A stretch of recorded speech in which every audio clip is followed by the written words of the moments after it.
Story time with Mr. Beat. How do you fare? My name is Mr. Beat. Throughout history, people have traveled far away from their homes to escape persecution and oppression. Here's the story of one such group of people, known as the Pilgrims.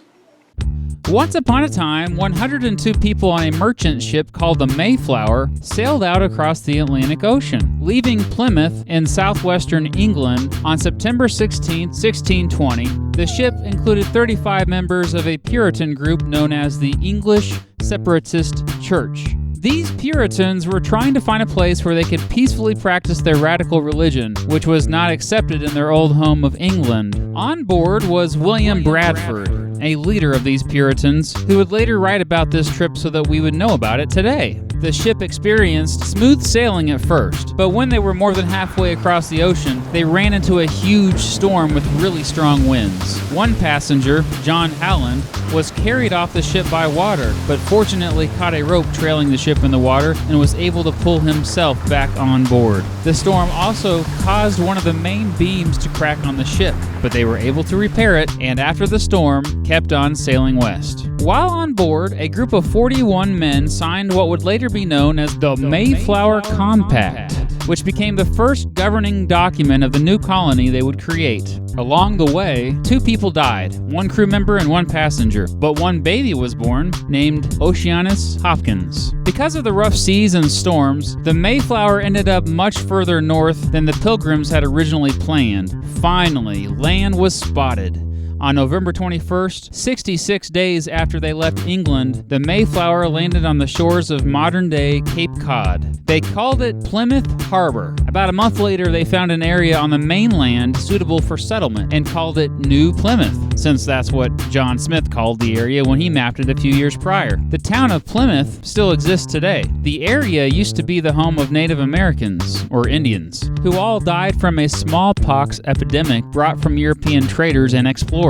During the next few months, the settlers lived mostly on the Mayflower still, and took a small boat back and forth from the shore to build New Plymouth. The Pilgrims had the misfortune of landing at the beginning of winter. During that horrible first winter, more than half of the English settlers didn't make it. They died from the cold, diseases like scurvy, and starvation. In March 1621, the Pilgrims made their first formal contact with the Indians, who were very friendly. The Indians near the Plymouth colony were all members of different tribes of the Wampanoag people, who had been there for around 10,000 years before Europeans arrived. The Wampanoag chief, Massasoit, along with a Pawtuxet tribe member known as Squanto, were a little uneasy about the Pilgrims. After all, Massasoit had seen members of his own tribe killed by previous English sailors, and Squanto was actually kidnapped by John Smith's men a few years prior but managed to escape to England. Squanto later returned to his native land to find out that most of his tribe had died of the same smallpox epidemic I mentioned before. You know, the one that wiped out the area the Pilgrims were now living in. However, Massasoit and Squanto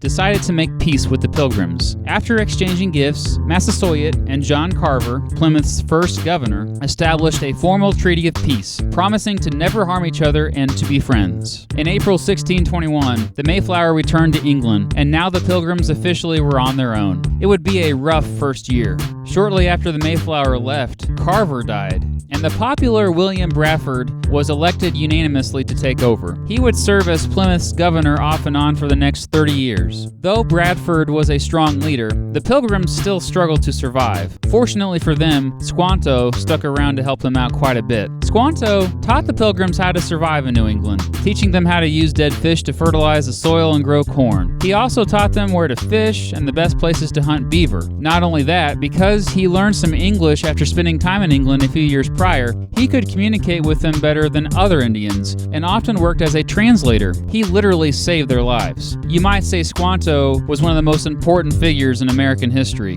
Anyway, by the fall of 1621, under the leadership of Bradford and with the help of the Indians, the Pilgrims were successful at growing food. In early October, they celebrated a plentiful harvest with the great English tradition of the Harvest Festival. They celebrated for days with lots of food and lots of partying. After Chief Massasoit and some of his men went to see what was going on, the Pilgrims invited them to the party. So Massasoit and about 90 others of the Wampanoag people got together for a big feast, now considered the basis for the Thanksgiving holiday. About a month after this feast, another ship arrived with 37 new settlers. From that point on, Plymouth Colony grew and grew. The Pilgrims inspired more and more English colonists to brave the long trip and harsh conditions to have more freedoms in this so-called New World. With more English settlers, however, came more conflicts with Indians, which we will look at in a future video. The impact of the Pilgrims on the legacy of what would later become the United States is huge. It's estimated that 12% of Americans today are direct descendants of the passengers of the Mayflower. The end.